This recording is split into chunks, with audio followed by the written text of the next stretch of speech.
আজকে একটা কিতাব দেখতে গিয়ে একটা হাদিস নজরে পড়লো, আগেও পড়েছিলাম, আজকে একটু ভালোভাবে আবার পড়লাম। আমার দয়াল নবীজি বলেন, হাসরের ময়দানে আল্লাহ তাআলা যখন বিচার করার জন্য সমস্ত মানবতাকে সমবেত করবেন, ওই সময় আল্লাহ তাআলা বলবে, তোমরা যে যাকে অনুসরণ করতে তার পিছনে লাইন ধরে দাঁড়াও। ইয়াওমা নাদউ কুল্লা উনাসিন বিইমামিহিম। কোরআনের এই আয়াতের বাস্তবতা সেদিন হবে। আল্লাহ আলাদা আলাদা ডাকবে না গো, ব্যক্তি ব্যক্তি আলাদা আলাদা করে ডাকবে না, সব মানুষদেরকে বলবে যে যাকে অনুসরণ করতে তার পিছনে গিয়ে দাঁড়াও। সেদিন আমি আল্লাহ তোমাদেরকে তোমাদের ইমামের সাথে ডাকবো। তখন যে যাকে অনুসরণ করছেন তারা তার পিছনে গিয়ে দাঁড়াবেন। ইহুদিরা হযরত উজাইর আলাইহিস সালামকে যারা আল্লাহর পুত্র মনে করে তারা গিয়ে আলাদা লাইনে দাঁড়াবে। খ্রিস্টানরা যারা হযরত ঈসা আলাইহিস সালামকে আল্লাহর পুত্র মনে করে তারা আলাদা লাইনে দাঁড়াবে। আমরা যারা আছি আমরা আমাদের নবীর দলে দাঁড়াবো। নবীজির পিছনে আবার চার মাযহাবের ইমামরা, এমনকি তরিকতের সব ইমামরা, যে যে পীর আউলিয়াদেরকে মানছেন তারাও থাকবে, তারা সবাই নবীজির পিছনে থাকবে। সবাই যার যার লাইনে দাঁড়াবে। আমার আল্লাহ ওই দিন বলবে, একে একে আলাদা আলাদা বলবে। যেমন হাদিসের মধ্যে উল্লেখ, ইহুদিদেরকে বলবে তোমরা কার ইবাদত করতে? ইহুদিরা বলবে আমরা উজাইর আলাইহিস সালাম আপনার পুত্র, নাউজুবিল্লাহ বলেন, আমরা তিনার ইবাদত করেছি। আল্লাহ বলবে তোমরা মিথ্যাবাদী। আমি আল্লাহ পুত্র নেওয়া মানে জন্ম দেওয়া, বিবাহ করা, জন্ম নেওয়া এগুলি থেকে পবিত্র। লাম ইয়ালিদ ওয়া লাম ইউলাদ। তোমরা মিথ্যাবাদী। আজকের এই দিনে তোমরা আমার কাছে কি চাও? তখন ইহুদিরা বলবে আল্লাহ বড় কষ্টে আছি, পানির পিপাসায় পিপাসার্ত তৃষ্ণার্ত, আমাদেরকে একটু পানি পান করান। আমার আল্লাহ তখন তাদেরকে জাহান্নামের দিকে ইশারা করে বলবে ওই দিকে তাকাও এবং ওই দিকে যাও। মরিচিকাময় হিসেবে তারা ওই দিকে পানির মতো দেখবে। পানি পান করার জন্য ইহুদিরা ওই দিকে দৌড় দিবে। বহুক্ষণ দৌড়াইবার পরে যেখানে পানি দেখেছে, ওই যে পিচের রাস্তা, অনেক দূরে গেলে দেখা যায় পানি। পিচের রাস্তা দেখেন না আপনারা, হাইওয়ে রোডে দেখবেন, ঠিক ওইভাবে ময়দানে মাহশারে জাহান্নামের যে অগ্নিকুণ্ডলী, ওখানে তারা পানি মতো দেখবে, দৌড় দিবে পানি পান করার জন্য। কিন্তু ওই জায়গায় যায় পৌঁছার পরে জাহান্নামের মধ্যে তারা এইভাবে টপ টপ করে পড়ে যাবে। এরপরে খ্রিস্টানদেরকে আমার আল্লাহ বলবেন তোমরা কার ইবাদত করতে? খ্রিস্টানরা তখন বলবে আল্লাহ আপনার পুত্র ঈসা নবীর ইবাদত করেছি। নাউজুবিল্লাহ। আমার আল্লাহ বলবে আমি আল্লাহর কোনো পুত্র নাই। সন্তান নেওয়া এবং জন্ম নেওয়া, জন্ম দেওয়া থেকে আমি আল্লাহ পুত পবিত্র। তোমরা মিথ্যাবাদী। আজকের দিনে তোমরা আমার কাছে কি চাও? খ্রিস্টানরাও সেদিন বলবে আল্লাহ গো, ময়দানে মাহশারে বড় কষ্টে আছি, পানি দাও, পানি দাও। আমার আল্লাহ তাদেরকেও জাহান্নামের দিকে ইশারা করে বলবে ওই দিকে যাও। তখন তার ওইদিকে পানির মতো দেখবে। পানি পানের আশায় দৌড় দিবে। দৌড়িয়ে সামনে যাওয়ার পরে তারা জাহান্নামের মধ্যে পড়ে যাবে। এইভাবে প্রত্যেকটা গোমরা জাতি যারা বিধর্মী, যার যার দলের যে দলপতি তার সাথে জাহান্নামের মধ্যে গিয়ে পড়ে যাবে। শেষে আসবে মুসলমানদের পালা, আমাদের পালা আসবে। আমাদের মধ্যেও বহু ভেজাল আছে না না? মুসলমানদের মধ্যে ভেজাল আছে না? আল্লাহ তাআলা বলবে প্রথমেই তোমরা আমাকে বলো কারা নামাজ পড়তে। সব মানুষকে আমার আল্লাহ বলবে কারা আমাকে সেজদা দিতে। সবাই বলবে আমি সেজদা দিতাম, আমরা দিতাম। কেউ আর বলবে না যে আমি নামাজ পড়তাম না, সেজদা দিতাম না। সব রাজি হবে। আল্লাহর দরবারে দাঁড়িয়ে মিথ্যা কথা বলবে। আমরা কত বড় ভয়ঙ্কর, চিন্তা করেন। আল্লাহর কাছে সরাসরি দাঁড়িয়ে বলবো মিথ্যা কথা। দুনিয়াতে নামাজ পড়ি নাই, হাসরের ময়দানে বলবো যে আমরা সবাই নামাজ পড়ছি। আল্লাহ তাআলা তো সবই জানে। আল্লাহ বলবে তাহলে তোমরা আমাকে কিভাবে নামাজে সেজদা দিতে, আমাকে একবার সেজদা দিয়ে দেখাও। সব মুমিন বান্দারা সেজদায় অবনত হবে। মুমিন বান্দারা সবাই সিজদায় অবনত হয়ে যাবে, যারা ঈমানদার, ঈমানদারেরা সিজদায় অবনত হবে। কিন্তু যারা ঈমানদারের মধ্যে একেবারে ভয়ঙ্কর ফাসিক, তারা সিজদা দিতে চাইবে। সহিহ মুসলিমের হাদিস, আমার দয়াল নবীজি বলেন তাদের মেরুদণ্ডটা লোহার মতো শক্ত করে দেওয়া হবে। সিজদা দিতে চাইবে কিন্তু সিজদা দিতে পারবে না। বহু চেষ্টা করার পরে এইভাবে সরাসরি উপর করে পড়ে যাবে, মাগার সিজদা দিতে পারবে না।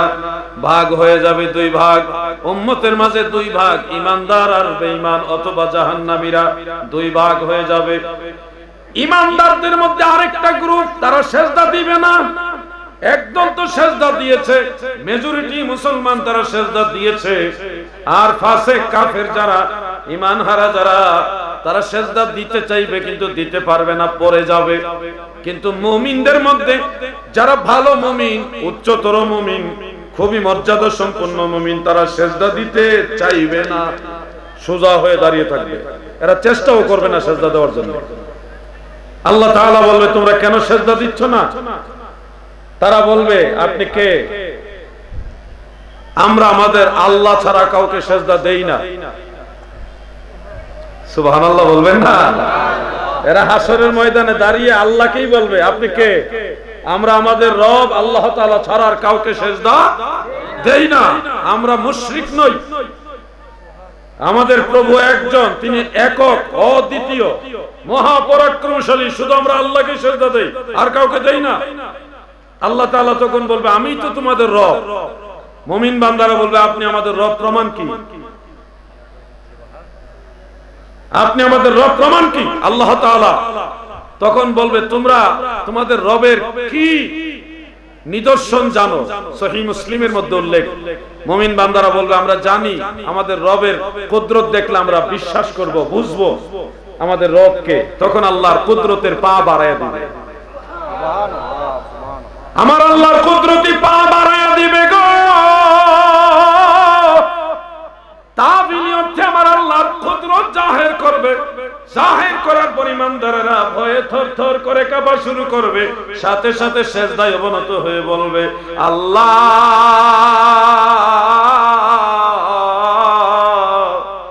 দেরি হয়ে গেছে গো, আল্লাহ আমাদেরকে ক্ষমা করে দেন।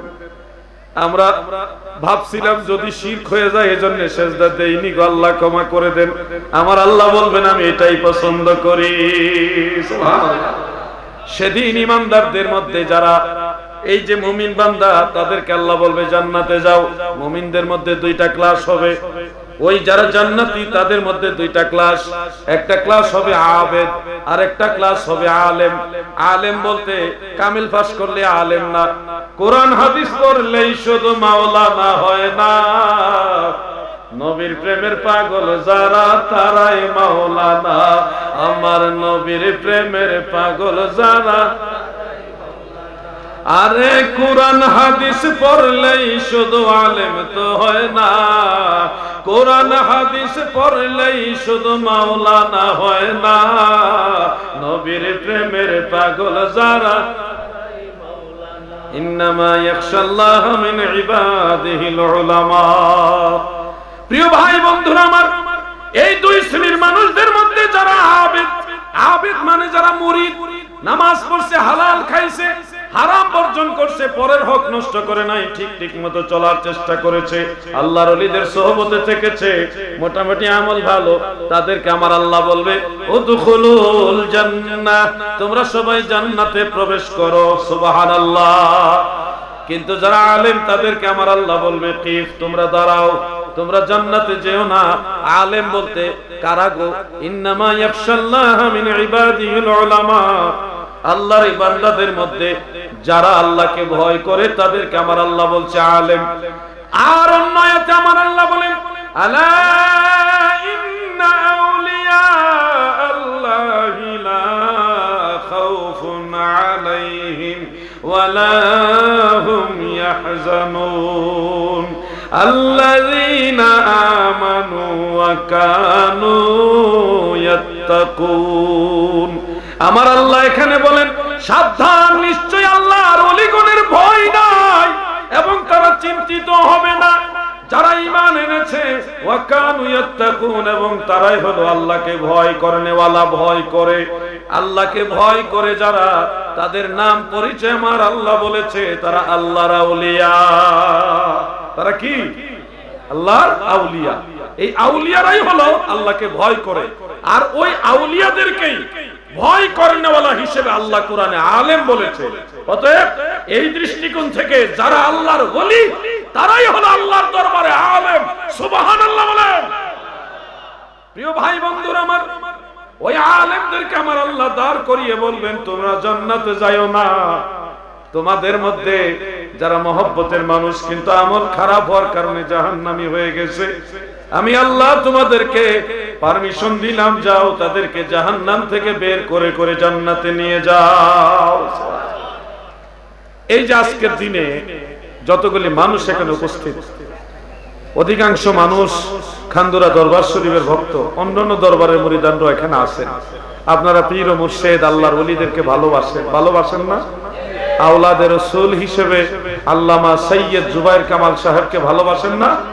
উনি তো আওলাদের রাসূল সৈয়দ নাসিরউদ্দিন আল মাদানী সিপাহসালার যিনি ছিলেন, বাবা শাহজালালের সেনাপতি, ওনার বংশধর, ওনাকে ভালোবাসছেন। এরকম ভালোবাসার মানুষের মধ্যে যারা আমল খারাপ, ওই দিন বিপদগ্রস্ত হয়ে যাবে, সেদিন আল্লাহ পাক এই ধরনের সম্মানিত আল্লাহওয়ালা বান্দা যারা, আল্লাহর মায়ার বান্দা যারা, মুত্তাকি বান্দা যারা, তাদেরকে বলবে তোমরা যাও, যারা তোমাদেরকে ভালোবাসতো তাদেরকে টেনে টেনে জান্নাতে নিয়ে যাও। সুবহানাল্লাহ। বন্ধুরা আমার, এইভাবে বহু মানুষ নাজাত পাবে গো। একটা কথা মনে রাখবেন, এই মাহফিল আসছেন, আমি হয়তো নালায়েক, আমি অবশ্যই নালায়েক নাচিস, কিন্তু এখানে আমার চাইতে অনেক জ্ঞানী গুণী লোক আছে যাদেরকে আল্লাহ বেশি ভালোবাসে। এই মানুষগুলির মজলিসে আপনারা বসছেন, এই মানুষগুলির সাথে আপনারা এখানে বসছেন। 1450 বছর আগে আল্লাহ রসুলের মজলিসে বসতে পারেন নাই, নবীর মজলিসে বসার সৌভাগ্য হয়নি, সাহাবীদের মজলিসে বসার সৌভাগ্য হয়নি, তাবিঈদের মজলিসে বসার সৌভাগ্য হয়নি। যুগের মুজাদ্দিদ মুস্তাহিদ যারা ইমাম আউলিয়া কেরাম, গাউসে পাক খাজা গরিব নওয়াজ বাহাউদ্দিন নকশবন্দ, মুজাদ্দিদ আল ফিসানি আল ফারুকি, ওনাদের মজলিসে বসার সুযোগ হয়নি। আমরা কি তাহলে সব দিকেই বঞ্চিত হয়ে গেলাম? না ভাই, বঞ্চিত হওয়ার কোন সুযোগ ইসলাম ধর্মে নাই। আমরা সেই আল্লাহর ওলিদের উত্তরসূরি যারা, সেই আল্লাহর ওলিদের পরবর্তীতে আগত মদিনাওয়ালার ইসলামের ধারক বাহক যারা, তাদের মজলিসে বসছি। এই উসিলায় আল্লাহ পাক দয়া করে হাসরের ময়দানে আল্লাহর ওলিদের সাথে আমাদেরকে জান্নাতে দিবেন ইনশাআল্লাহ। বলেন আমিন, মহব্বতে বলেন আমিন। নৈরাশ হওয়া যাবে না। আমি আলোচনাটাকে নিয়ে, এই বিষয়টাকে নিয়ে টানতেছি কারণ এটা আরো অনেক কথা রয়ে গেছে। শোনো আমার ভাইরা গো, পুলসেরাতের কাছে আমার নবীজি দাঁড়ায় থাকবে। পুলসেরাত এমন একটা জায়গা, এমন একটা পুল, ব্রিজ, একটা ফুল সিরাত, ওটা পিচ্ছিল থাকবে যেমন, তেমনি জাহান্নামের ভয়ঙ্কর কাঁটাগুলি থাকবে, যেমন পিছলা তেমন কাঁটা। ঈমানদার যারা, তারা বিজলির গতিতে যার যার আমলের যে অবস্থা ওইভাবে পুলসেরাত পার হয়ে যাবে। কিন্তু যারা আমলের অবস্থা খারাপ, যারা বেঈমান, পিচ্ছিল এই রাস্তা থেকে কেটে কেটে জাহান্নামে পড়ে যাবে। এমনকি যারা জাহান্নামীদের মধ্যেও কিছু লোক আছে, আমল খারাপ হলো, একেবারে বেঈমান না, তারা পরে যাইতে চাইলেও আল্লাহর মায়ার বান্দারা তাদেরকে ধরে রাখবে। এমনও হবে আজকের মাহফিলে যারা দরুদ শরীফ পড়েছেন, হাসর ময়দানে পুলসেরাত থেকে পড়ে যাওয়ার সময় ওই দরুদ শরীফ গুলিকে আপনাকে রশির মতো বেঁধে ধরে ধরে জান্নাতে নিয়ে যাবে। সুবহানাল্লাহ। এই জন্য দরুদ শরীফ পড়া দরকার আছে কিনা? আপনারা কি হয়েছে, এই কয়েকজন এই মানুষগুলি কি হয়েছে? আপনারা কি হয়েছে? মাহফিলে তামাশা করতে আসছেন? তামাশা করতে আসছেন মাহফিলে? বসেন। মাহফিলে আসছেন, আদবের সাথে বসবেন। আর যদি বসার নিয়ত না থাকে মাহফিলে বসবেন না, পাশে দাঁড়ায় থাকবেন। মাহফিলের সৌন্দর্য নষ্ট করবেন না। ডং দেখাইতে আসছে মাহফিল। বসার নিয়ত না থাকলে বসেন কেন আপনারা? মাহফিলের সৌন্দর্য নষ্ট করবেন না প্লিজ। এটা একটা জান্নাতি মজলিস, আল্লাহ রসুলের ভাষায় জান্নাতের বাগান। ইমার্জেন্সি জরুরত না হলে কেউ উঠবেন না। আল্লাহুম্মা সাল্লি মাওলানা মুহাম্মদ মুহাম্মাদ ওয়া আলা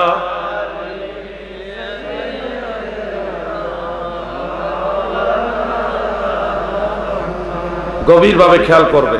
ঈমানদার যারা তারা জান্নাতি, ঈমানের সাথে যারা নেক আমল করে তাদের অবস্থা আখিরাতে উন্নতর হবে, মর্যাদা সম্পন্ন হবে। ঈমানদার মারা গেলে কি হবে শুনুন। পবিত্র কোরআনের সূরা সূরার 22 নম্বর আয়াতে আল্লাহ তাআলা বলেন, বিসমিল্লাহির রহমানির রহিম, ওয়াল্লাযীনা আমানু ওয়া আমিলুস সালিহাতি ফি রাউদাতিল জান্নাত ইলা আখিরিল আয়াত। আমার আল্লাহ বলেন, দুনিয়ার মানুষেরা রে,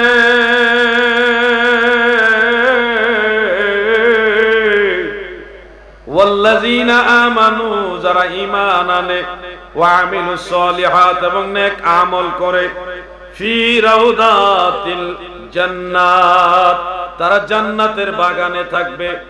সরাসরি আল্লাহ জান্নাত শব্দটা বলেন নাই, সরাসরি আমার আল্লাহ কবর শব্দটা বলে নাই। আমার আল্লাহ এখানে ফি রাউদাতিল জান্নাত বলেছেন। মুমিন বান্দা যারা নেক আমল করে তাদের আখিরাতের ওই সময়টাকে, কবর জগৎটাকে আমার আল্লাহ রওজা বললেন। কি বললেন? বলেন কি বললেন? রওজা, ফি রাউদাতিল জান্নাত। যুব সমাজ খেয়াল করো, আমরা কিছুদিন আগে শুনেছি এক জ্ঞান পাপী সে বলেছে নবীজির কবর বললে সওয়াব হবে, রওজা মুবারক বললে সওয়াব হবে কিনা জানে না। আমাদের বক্তব্য হলো কবর বললে সেটা তো সওয়াব হবে, রওজা বললে আরো বেশি সওয়াব হবে। নবীজির ক্ষেত্রে রওজা মুবারক বলাটাই হলো শ্রেয়, উত্তম, অধিকতর গ্রহণযোগ্য।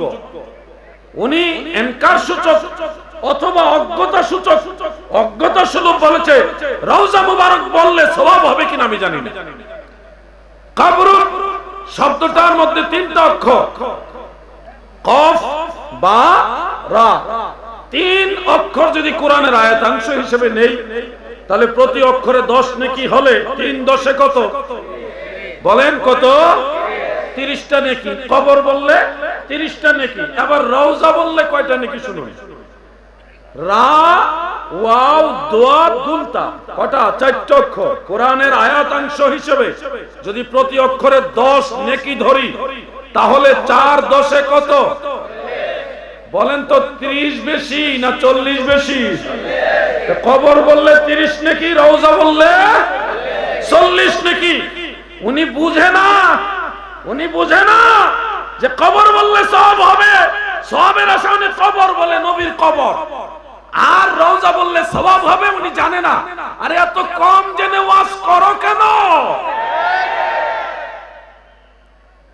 মনে রাখবেন কথাগুলি। এটা হলো কোরআনের আয়াত, হাদিস নয়, সরাসরি কোরআনের আয়াত। আর হাদিসের মধ্যে আমরা যদি নজর করি, আমার জানা মতে 7 জন সাহাবী থেকে হাদিস বর্ণিত আছে। কয়জন? মাওলায়ে কায়নাত শেরে খুদা হযরত আলীউল মুরতুজা কাররামাল্লাহু ওয়াজহাহু তিনি বর্ণনা করেছেন। হযরত আবু সাঈদ খুদরি রাদিয়াল্লাহু আনহু বর্ণনা করেছেন, হযরত আবু হুরায়রা বর্ণনা করেছেন, হযরত আব্দুল্লাহ ইবনে আব্বাস রাদিয়াল্লাহু আনহুমা বর্ণনা করেছেন, আব্দুল্লাহ ইবনে ওমর রাদিয়াল্লাহু আনহুমা বর্ণনা করেছেন। এছাড়াও আরো কয়েকজন সাহাবী, টোটাল 7 জন সাহাবী এই হাদিসটা বর্ণনা করেছেন, আব্দুল্লাহ ইবনে মাসউদ রাদিয়াল্লাহু আনহু সহ। হাদিসের মূল মর্মার্থটা, ভাবার্থটা হলো ক্বালা রাসূলুল্লাহ সাল্লাল্লাহু আলাইহি ওয়াসাল্লাম ইন্নামাল কবরু রাউদাতুম মিন রিয়াদিল জান্নাহ আও হুফরাতুম মিন হুফারিন নার। আল্লাহর হাবিব বলেন, ঈমানদার মুমিন বান্দারা শুনো,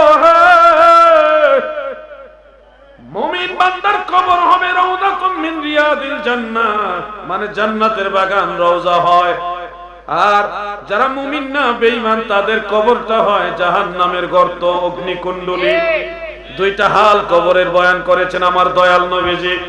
শোনো হে ব্রাহ্মণবাড়িয়া হবিগঞ্জের মুসলমানেরা, মন দিয়া শুনো। অন্য একটা রাওয়াতে সহিহ ইবনে হাব্বান আও হিব্বানের মধ্যে উল্লেখ, আরবের আলেমরা এটাকে সহিহ ইবনে হাব্বান বলে থাকে। সেখানে হাদিসটা হাসান সনদে উল্লেখ রয়েছে। আন আবি হুরায়রা রাদিয়াল্লাহু তাআলা আনহু আন রাসূলিল্লাহি সাল্লাল্লাহু আলাইহি ওয়াসাল্লাম আন্নাহু ক্বাল আল মুমিনু ফি কবরিহি ফি রাউদাতিন ইলা আখির। আমার দয়াল নবী বলেন মুমিন বান্দা তার কবরে রওজার মধ্যে থাকে। সুবহানাল্লাহ। আমার দাদু ভাইরা, আমরা কিন্তু কখনোই বলি না যে কবর বলাই যাবে না। আমাদের বক্তব্য হলো ওনারা দাবি করেছে রওজা বললে সওয়াব হবে না। আমাদের বক্তব্য রওজা বললে সওয়াব হবে। কবর বলা যাবে নাকি যাবে না ওটা নিয়ে কথা না। কথা হলো রওজা বললে সওয়াব হবে না, ওনারা দাবি করেছে। আমরা বলি রওজা বললে সওয়াব বেশি হবে। এটা নিয়ে ইখতিলাফ। আমাদেরকে এখন গুজা মিল দেওয়া হচ্ছে, তালে গুলে গুলে তালে তালে গুলে গুলে তালে মিল দেওয়া হচ্ছে। খোলা পানিতে মাছ শিকার করবে বলে হাদিসে তো কবরের কথা আছে, আল কবরু রাউদাতুম মিন রিয়াদিল জান্নাহ, কবর তো আছে। আরে ভাই, কবর বলা যাবে নাকি যাবে না এটা নিয়ে আপনাদের সাথে কথা হচ্ছে না। কথা হচ্ছে আপনারা বলেছেন রওজা মুবারক বললে সওয়াব হবে না। সুন্নি মুসলমান বিশ্বাস করে রওজা মুবারকই বলতে হয় এবং এটার মধ্যে সওয়াব বেশি। কি বলে? তাকবীর।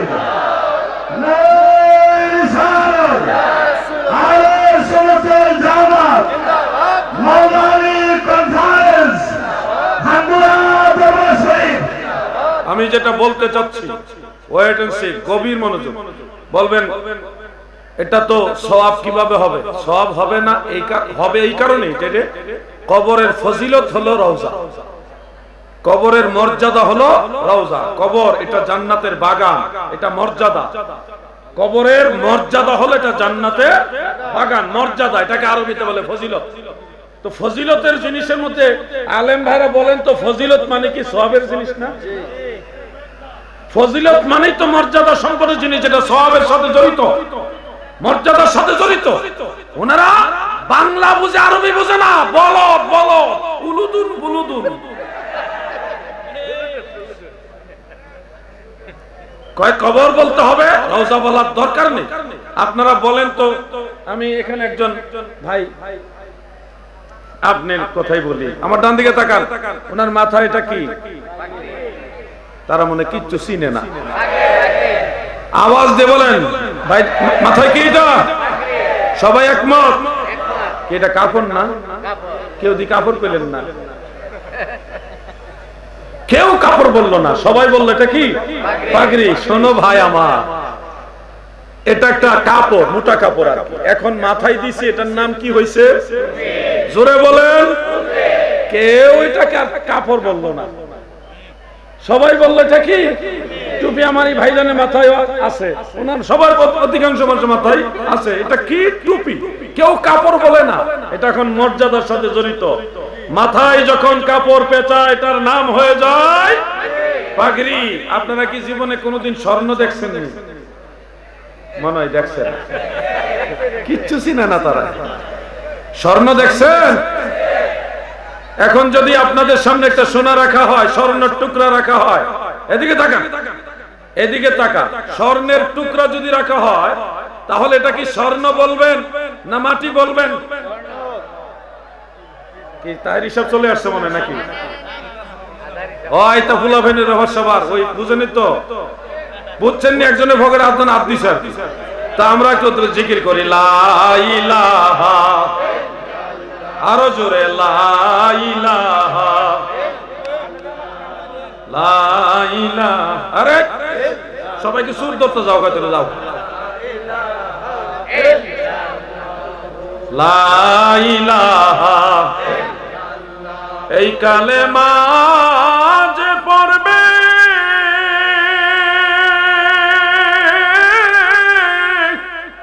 তার অন্ধ কলব না রইবে, নূরেতে নূর বয়ে যাবে, নূর মুহাম্মদ সাল্লাল্লাহু লা ইলাহা ইল্লাল্লাহ, মারহাবা, লা ইলাহা ইল্লাল্লাহ, লা ইলাহা হাতে লা ইলাহা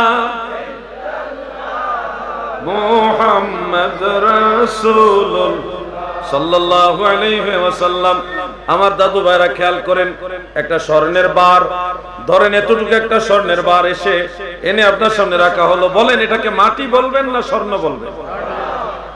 অথবা একটা হীরার টুকরা আপনার সামনে রাখা হলো, হীরার টুকরা, এটাকে মাটি বলবেন না হীরা বলবেন? অথবা ধরেন রূপা, একটা রূপা, এক টুকরা একটা রূপা আপনার সামনে রাখা হলো, এটাকে রূপা বলবেন না মাটি বলবেন? কিন্তু আপনারা কি জানেন না, হীরা, রূপা, স্বর্ণ এগুলি সবই মাটির অংশ। পাথর মাটির নিচে থাকে, মানে মাটির অংশ। তাহলে হীরাকে মাটির অংশ হওয়া সত্ত্বেও কেউ মাটি বলে না, স্বর্ণকে মাটির অংশ হওয়া সত্ত্বেও কেউ মাটি বলে না, রূপাকে মাটির অংশ হওয়া সত্ত্বেও কেউ মাটি বলে না, স্বর্ণকে স্বর্ণই বলে, রূপাকে রূপাই বলে, হীরাকে হীরাই বলে। আল্লাহর হাবিবের পবিত্র কবর মুবারক রাউদাতুম মিন রিয়াদিল জান্নাহ ওয়াল আফদালুহা, এটা রাউজা, জান্নাতের বাগান। অতএব এটাকে কবর আমরা বলি না, এটা যেহেতু জান্নাতের বাগান সেহেতু রাউজা মুবারকই বলি। ঠিক না বেটে? হায়াতুন নবী দেখালেন, জিন্দা নবী দেখালেন, নূর নবী দেখালেন, মিলাদ কিয়াম দেখালেন, শাহজালালের তলোয়ার, ওয়াহাবিবাদ মৌদুদিবাদ। আমার ভাইরা, তাহলে বিষয়টা পরিষ্কার প্রমাণিত হয়ে গেছে, রওজা মুবারক বললে সওয়াব